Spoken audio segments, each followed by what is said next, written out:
గౌరవనీయులు నగర ప్రథమ పౌరురాలు శ్రీమతి గద్వాల్ విజయలక్ష్మి గారు, గౌరవనీయులు డిప్యూటీ మేయర్ గారు శ్రీమతి శ్రీలత శోభన్ రెడ్డి గారు, గౌరవనీయులు పెద్దలు రాష్ట్ర మంత్రివర్యులు తలసాని శ్రీనివాస్ యాదవ్ గారు, గౌరవనీయులు స్థానిక శాసనసభ్యులు పెద్దలు దానం నాగేందర్ గారు, గౌరవనీయులు సోదరి శ్రీమతి స్థానిక కార్పొరేటర్ గారు విజయారెడ్డి గారు, గౌరవ మా జిహెచ్ఎంసి కమిషనర్ గారు లోకేష్ గారు, జోనల్ కమిషనర్ ప్రావీణ్య గారు, శ్రీనివాస్ రెడ్డి గారు, ఇంకా అడిషనల్ కమిషనర్ శానిటేషన్ సంతోష్ గారు, వేదిక పైన ఉన్న ఇతర అధికారులందరికీ, వేదిక ముందున్న మిత్రులందరికీ ముందుగా హృదయపూర్వకంగా నమస్కారం.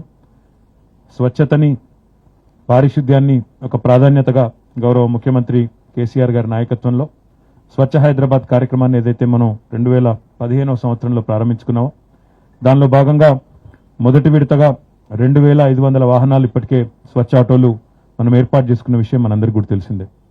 కాకపోతే పెరుగుతున్న జనాభా, పెరుగుతున్న నగర విస్తరణ, వీటన్నిటితో పాటు మన నగరాన్ని కూడా ఒక బిన్ ఫ్రీ సిటీగా చేయాలనే ఒక ఉద్దేశం ఏదైతే మన రాష్ట్ర ముఖ్యమంత్రి గారికి, అదే రకంగా మన మున్సిపల్ శాఖకున్నదో దానికి అనుగుణంగా మరొక 650 కొత్త స్వచ్ఛ ఆటోలని నగరంలో ప్రవేశపెట్టాలని ఒక నిర్ణయం తీసుకున్నాం.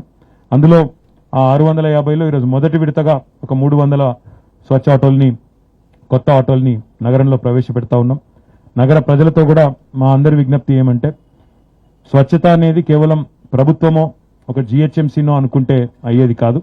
తప్పకుండా ప్రజలు కూడా డోర్ టు డోర్ కలెక్షన్లో కానీ, సెగ్రిగేషన్లో కానీ, తడి చెత్తని పొడి చెత్తని వేరు చేసే దానిలో కానీ మీకు గతంలో ఏవైతే బుట్టలు ఇవ్వడం జరిగిందో, చెత్త బుట్టలు ఇవ్వడం జరిగిందో వాటిని వినియోగంలోకి తీసుకొస్తూ స్వచ్ఛ ఆటో డ్రైవర్లకు కూడా సహకరిస్తూ నగరాన్ని పరిశుభ్రంగా ఉంచే క్రమంలో అందరూ కూడా కలిసి రావాలని విజ్ఞప్తి.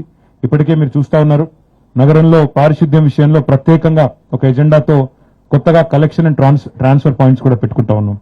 ఆధునికమైన రిఫ్యూజ్ కాంపాక్టర్లు తెచ్చి డొక్కు బండ్లు ఏవి కూడా రోడ్ల మీద లేకుండా, రోడ్ల మీద చెత్త వెదజల్లకుండా కార్యక్రమాలు చేస్తా ఉన్నాం.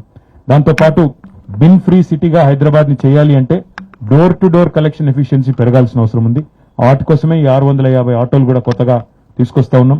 మరి ఈరోజు ఈ 650 ఆటోల ద్వారా కొత్తగా కొంతమందికి ఉపాధి కలుగుతా ఉంది. దాంతోపాటు నగరాన్ని పరిశుభ్రంగా ఉంచే ఒక ప్రయత్న భాగంలో జిహెచ్ఎంసీ తీసుకున్న ఈ మంచి కార్యక్రమానికి నేను మేయర్ గారిని, కమిషనర్ గారిని మనస్ఫూర్తిగా అభినందిస్తూ శానిటేషన్ మీద మరింత దృష్టి పెట్టాలని చెప్పి కూడా నేను మేయర్ గారిని, అదే రకంగా కమిషనర్ గారిని కూడా కోరుతా ఉన్నాను. ఎందుకంటే ఇప్పుడున్న పరిస్థితుల్లో కరోనా ఇంకా మళ్ళీ ఒకవైపు ఇప్పుడిప్పుడే విజృంభిస్తుందని వార్తలు వస్తున్నాయి, సెకండ్ వేవ్ వస్తుందని వార్తలు వస్తున్నాయి.